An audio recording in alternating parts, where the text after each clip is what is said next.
और आइए शुरू करते हैं prime eight 4 prime time news element.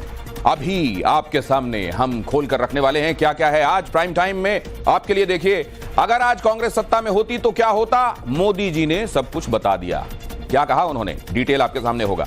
दीदी के गढ़ में अमित शाह के हुंकार, बंगाल में किसका बेड़ा पार, यह भी आपके सामने होगा प्राइम एट 4 में। खबर आई अमेठी में राहुल ठोकेंगे ताल, लेकिन क्या स्मृति ईरानी से उनके सामने, स्मृति ईरानी के सामने गल जाएगी दाल, यह भी संपूर्ण विश्लेषण फैक्ट के साथ आपके सामने होगा। और देश भर में हनुमान जन्मोत्सव की धूम, राजनीति वर्सेस रामनीति पर सियासी आर पार, किसका करेंगे बजरंगबली बेड़ा पार, इस खबर पर भी निगाह होगी। लेकिन पहले ये देखिए कि छत्तीसगढ़ के जांजगीर में पीएम मोदी का बड़ा बयान सामने आया है। पीएम मोदी ने कांग्रेस पर तंज किया है। उन्होंने कहा है कि कांग्रेस के उम्मीदवार कह रहे हैं गोवा पर भारत का संविधान लागू नहीं होता। कांग्रेस उम्मीदवार ने कहा गोवा पर संविधान थोपा गया। अब कांग्रेस के गोवा के उम्मीदवार कह रहे हैं कि गोवा पर भारत का संविधान लागू नहीं होता।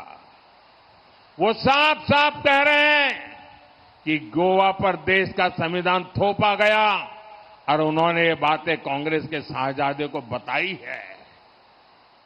ये बाबा साहब आंबेडकर का अपमान है कि नहीं है? ये बाबा साहब आंबेडकर का अपमान है कि नहीं है? ये भारत के संविधान का अपमान है कि नहीं है? ये भारत के संविधान के साथ छेड़छाड़ है कि नहीं है? दरअसल दक्षिणी गोवा लोकसभा सीट से कांग्रेस उम्मीदवार विरिएटो फर्नांडिस ने दावा किया कि साल 1961 में पोर्चुगल से आजादी मिलने के बाद गोवा पर भारतीय संविधान थोपा गया। कांग्रेस उम्मीदवार के इसी बयान पर विवाद खड़ा हो गया है और इसी पर पीएम मोदी ने जोरदार पलटवार किया है। और इससे पहले आज प्रधानमंत्री नरेंद्र मोदी राजस्थान के टोंक पहुंचे, जहां वो कांग्रेस पर जमकर बरसे। कांग्रेस पर पीएम मोदी का बड़ा हमला देखने को मिला। पीएम ने कहा कि अगर कांग्रेस होती तो देश में बम धमाके होते रहते, कश्मीर में जवानों पर पत्थर चल रहे होते, कांग्रेस होती तो दुश्मन हमारे जवानों के सिर काट कर ले जाते, और कांग्रेस होती तो फौजियों को 1 रैंक 1 पेंशन नहीं मिलता, कांग्रेस होती तो मुफ्त वैक्सीन और राशन उपलब्ध नहीं होता। कांग्रेस होती तो जम्मू कश्मीर में आज भी हमारी सेनाओं पर पत्थर चल रहे होते। कांग्रेस होती तो सीमा पार से आकर दुश्मन आज भी हमारे जवानों के सिर काटकर ले जाते। कांग्रेस सरकार कुछ न करती। कांग्रेस होती तो ना हमारे फौजियों को 1 रैंक 1 पेंशन लागू होती और ना ही हमारे पूर्व सैनिकों को 1 लाख करोड़ रुपया मिलते। कांग्रेस होती तो देश में आए दिन देश के कोने कोने में सीरियल ब्लास्ट, बम धमाके होते ही रहते, निर्दोष लोग मरते ही रहते। कांग्रेस होती तो कोरोना के समय ना किसी को मुफ्त राशन मिलता और ना ही किसी को मुफ्त वैक्सीन मिलती। कांग्रेस होती तो देश में महंगाई से हाहाकार मचा होता। आरक्षण को लेकर कांग्रेस पर पीएम मोदी का बड़ा आरोप। कांग्रेस ने SC/ST का अधिकार छीनने की कोशिश की, प्रधानमंत्री नरेंद्र मोदी ने कहा। उन्होंने कहा कि आरक्षण में सेंधमारी करना चाहती थी कांग्रेस। कांग्रेस मजहब के आधार पर आरक्षण देना चाहती थी, दलितों का हक मुसलमानों को देना चाहती थी कांग्रेस। कांग्रेस और इंडिया अलायंस जब सत्ता में था तो ये लोग दलितों, पिछड़ों के आरक्षण में सेंधमारी करके वोट बैंक पॉलिटिक्स के लिए उनकी खास जमात को अलग से आरक्षण देना चाहते थे। आरक्षण का जो हक बाबा साहब ने दलित, पिछड़ों और आदिवासियों को दिया, कांग्रेस और इंडिया अलायंस वाले उसे मजहब के आधार पर मुसलमानों को देना चाहते थे। अपने मुसलमान वाले बयान को लेकर पीएम मोदी ने कांग्रेस पर एक बार फिर से निशाना साधा। पीएम मोदी ने कहा कि मेरे बयान से कांग्रेस में भगदड़ मची हुई है, कांग्रेस और उसके पूरे इकोसिस्टम को मिर्ची लग गई है, कांग्रेसी मुझे लगातार गालियां दे रहे हैं, कहा प्रधानमंत्री नरेंद्र मोदी ने। साथियों, अभी परसों जब मैं राजस्थान आया था तो मेरा एक 1.5 मिनट का भाषण, 90 सेकंड का भाषण, और मैंने कुछ सत्य देश के सामने रखा और पूरी कांग्रेस और इंडी गठबंधन में ऐसी भगदड़ मची है, ऐसी भगदड़ मची है। 2-3 दिन पहले मैंने कांग्रेस की इस वोट बैंक की राजनीति, तुष्टीकरण की राजनीति का पर्दाफाश किया था। इससे कांग्रेस और उसको सिस्टम में उनको इतनी मिर्ची लगी है, इतनी मिर्ची लगी है कि वो हर तरफ गालियां देने में टूट पड़े। जो आए वो मोदी को गाली दे रहा है। और प्राइमेट 4 में एक पहलू यह भी कि पीएम मोदी के बयान पर हमलावर हो गया है विपक्ष। ओवैसी ने पीएम मोदी की तुलना हिटलर से की है। शरद पवार ने पीएम मोदी को भारत का पुतिन बताया है। वृंदा करात की मांग है कि पीएम मोदी के खिलाफ एफआईआर दर्ज हो। तेजस्वी यादव ने कहा कि चुनाव में भारतीय जनता पार्टी की हवा टाइट है, पीएम की मानसिकता सांप्रदायिक है। भारत के वजीर आजम 133 करोड़ जनता के वजीर आजम जो कहते हैं, झूठ कहते हैं सबका साथ सबका विकास, मगर कल का भाषण नरेंद्र मोदी का ऐसा नजर आ रहा था कि हिटलर बोल रहा है, भारत का वजीर आजम नहीं बोल रहा है। मंत्री को इस तरह की बात बोलनी चाहिए। 10 साल में क्या क्या मुद्दे की बात करनी चाहिए। That shows that his mindset is so communal. He is the Prime Minister of our country. He has to look after 130 crore people, everyone equally. And if he's saying those kind of statements, that people will not accept. और मालदा दक्षिण में अमित शाह का road show हुआ। अमित शाह के road show में विशाल जनसैलाब दिखाई दिया। अमित शाह ने कहा कि भ्रष्टाचारियों को बंगाल से हटाना होगा, जनता को मोदी की गारंटी पर भरोसा है।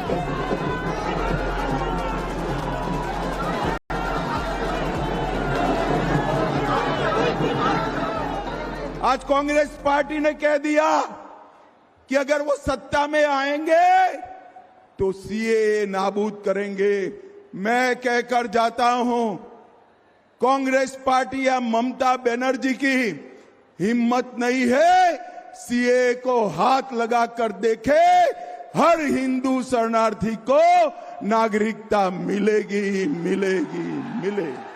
संदेश खाली में वोट बैंक के लिए ये ममता दीदी ने गरीब लाचार माताओं बहनों पर अत्याचार होने दिया।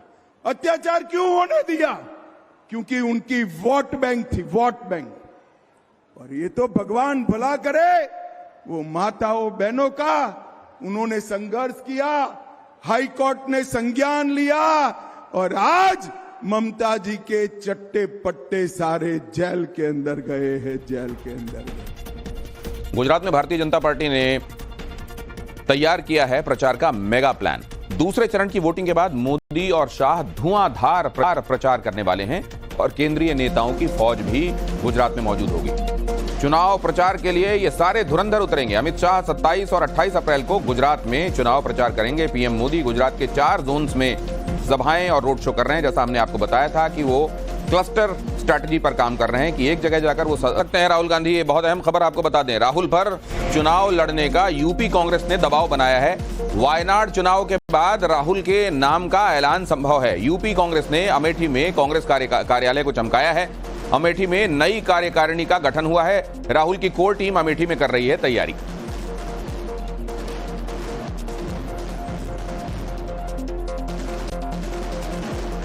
और अब इसके पीछे का गणित भी समझिए। दरअसल अमेठी को लेकर कांग्रेस पसोपेश में लगातार दिखाई दी है। साल 2014 के लोकसभा चुनाव में राहुल गांधी को 4 लाख से ज्यादा वोट मिले थे। वहीं स्मृति ईरानी को 3 लाख से कुछ ज्यादा वोट मिले थे। वोट फीसद के हिसाब से देखें तो राहुल को करीब 47% और स्मृति ईरानी को 34% वोट मिले थे। 2014 में ही राहुल को मिले कुल वोट में 25% की कमी देखी गई, जबकि स्मृति ईरानी का वोट बैंक करीब 29% बढ़ा। लेकिन साल 2019 के चुनाव में यहां बड़ा उलटफेर हुआ। राहुल गांधी चुनाव हार गए। राहुल को 4,13,000 वोट मिले, वहीं स्मृति ईरानी को 4,68,000 से ज्यादा वोट मिले। वोट फीसद के हिसाब से देखें तो राहुल को करीब 44% और स्मृति ईरानी को 50% वोट मिले।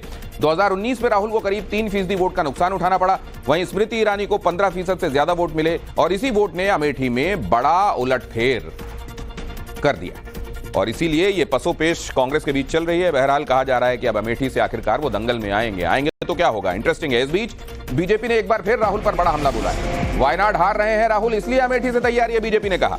राहुल को एक बार फिर से जनता सबक सिखाएगी, बीजेपी ने कहा। कांग्रेस तुष्टीकरण की राजनीति करती है, भारतीय जनता पार्टी ने दोहराया। राहुल गांधी की हालत इस समय वायनाड में बहुत पतली है। वायनाड में आज लेफ्ट के भरोसे जब वो चुनाव जीत करके आए थे, इस बार लेफ्ट उनका विरोध कर रहा है। तो बिना वाम दलों के समर्थन के वायनाड जीतना उनके लिए बहुत मुश्किल है। इसलिए अब राहुल गांधी कोई फिर दोबारा सीट तलाशी जाए। अब दोबारा सीट तलाशने में वो फिर अमेठी की तरफ देख रहे हैं। लेकिन अमेठी की जनता का जितना पहले अपमान उन्होंने किया है, अमेठी के लोगों को, विशेष तौर पर उत्तर भारतीयों को उन्होंने कहा कि उत्तर भारतीयों के लोगों की राजनीतिक समझ बहुत अच्छी नहीं है, ऐसे में अमेठी में वापस वो किस मुंह से चुनाव लड़ने आएंगे। और इस बीच केंद्रीय मंत्री स्मृति ईरानी का कांग्रेस पर बड़ा हमला देखने को मिला। स्मृति ईरानी ने कांग्रेस की तुलना लंका से की है। कांग्रेस की भ्रष्ट लंका में पूंछ से आग लगानी है। स्मृति ईरानी ने कहा 20 मई को मोदी का हनुमान हमें बनना है। स्मृति ईरानी ने कहा कमल का बटन दबाकर राष्ट्रभक्त मोदी को जिताना है। स्मृति ईरानी ने यह बात भी कही। 20 मई को मोदी का हनुमान हमको बनना है। सही कह रहे हैं? 20 मई को मोदी का हनुमान हमको बनना है। कांग्रेस की भ्रष्ट लंका में अपनी पूंछ से आग लगानी और उस पर जाकर कमल का बटन दबाना है। राष्ट्रभक्त मोदी को जिताना है। सही कह रहे हैं? बली की जय श्री राम, जय श्री राम, जय श्री राम। आज पूरे देश में हनुमान जन्मोत्सव धूमधाम से मनाया जा रहा है। भगवान श्री राम की नगरी अयोध्या में सुबह से श्रद्धालु सिद्धपीठ हनुमानगढ़ी पर दर्शन पूजन कर रहे हैं। दूर दराज से श्रद्धालु अयोध्या पहुंच रहे हैं और हनुमान जी का आशीर्वाद ले रहे हैं। वाराणसी में भी इस मौके पर विशेष तैयारी की गई है। वाराणसी के दुर्गा कुंड में धर्म संघ से हनुमान ध्वजा यात्रा निकाली गई। इस दौरान भारी संख्या में काशीवासी हनुमान ध्वजा यात्रा में शामिल हुए। हिमाचल प्रदेश के शिमला में भी भक्तों का सैलाब उमड़ा। जाखू मंदिर में सुबह 5 बजे से ही हनुमान जी के दर्शनों के लिए कतारें शुरू हो गई थी, जिसके बाद भक्तों के आने का सिलसिला जारी रहा। और यह अहम खबर भी आपके सामने रख दूं। हनुमान जयंती पर बीजेपी का मेगा प्रोग्राम। दिल्ली में सामूहिक हनुमान चालीसा का पाठ आयोजित किया गया। शाम 6 बजे सामूहिक हनुमान चालीसा का पाठ किया जाएगा। 13,000 पोलिंग बूथों में बीजेपी करेगी हनुमान चालीसा का पाठ।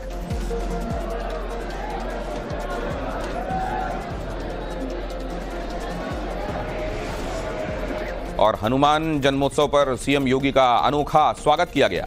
बीजेपी नेताओं ने गदा देकर सीएम योगी का सम्मान किया। बता दें कि आज हनुमान जन्मोत्सव है और इस दौरान सीएम योगी अमरोहा में जनता को संबोधित करने पहुंचे थे। बीजेपी कार्यकर्ताओं ने उनका स्पेशल वेलकम किया।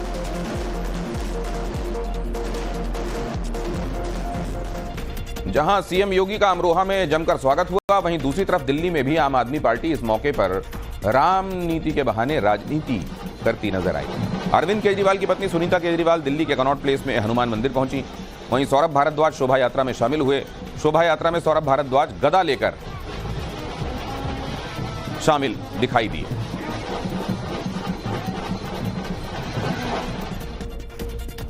और इस बीच मध्य प्रदेश छतरपुर बागेश्वर धाम में धूमधाम से मनाई गई हनुमान जन्मोत्सव की खुशियां।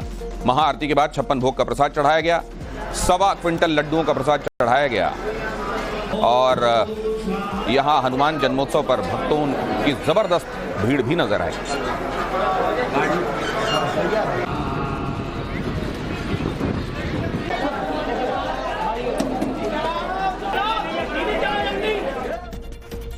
और धार भोजशाला में हनुमान चालीसा का पाठ हुआ।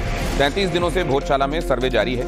हाईकोर्ट के आदेश पर एएसआई का सर्वे का काम यहां पर चल रहा है। धार भोजशाला, यहां पर भी हनुमान जन्मोत्सव की खुशियां मनाई गईं। दूसरी तरफ आप जानते हैं कि यहां एएसआई अपने सर्वे का काम भी कर रहा है हाईकोर्ट के निर्देश पर।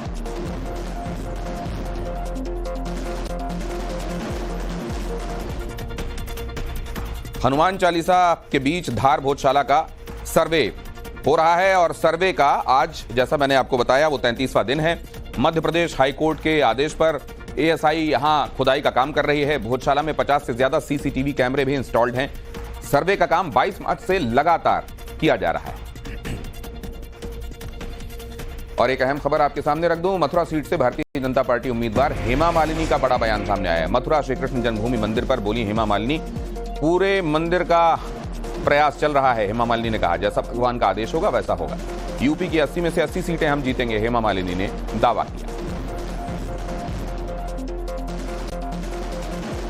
यहाँ पे तो बहुत सुंदर मंदिर है, बट इट इज फुल्ली नहीं है, पूरा हमारा नहीं है, तो उसके लिए प्रयास चल रहा है। तो जैसा बनेगा, जैसा भगवान के आदेश होगी वैसे होगा।